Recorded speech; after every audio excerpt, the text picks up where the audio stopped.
Mu ggwanga erya Misiri mu bitundu eby'obuvanjuba bwa Mambuka bbaasi ebadde esaabaza abayizi aba yunivasite egudde ku kabenje okukkakkana ng'abantu 12 bakafiiriddemu kw'ossa n'abalala 33 nga balumiziddwa ebitagambika. Okusinziira ku mawulire agava munda mu ggwanga lino kigambibwa nti abayizi bano babadde bava kusoma nga boolekera mu bisulo gye basula akabenje kano we kagwiriddewo.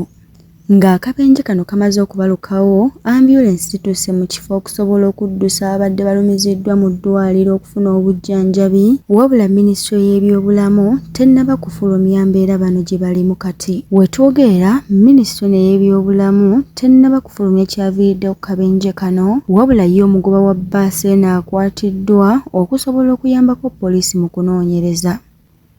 Khaled Abdel Ghaffar nga ye minisita w'ebyobulamu ne Ayman Ashur minisita w'ebyenjigiriza ebya waggulu mu ggwanga lino batuusizza okusaasira kwabwe eri ab'eŋŋanda z'abayizi bonna abakafiiriddemu.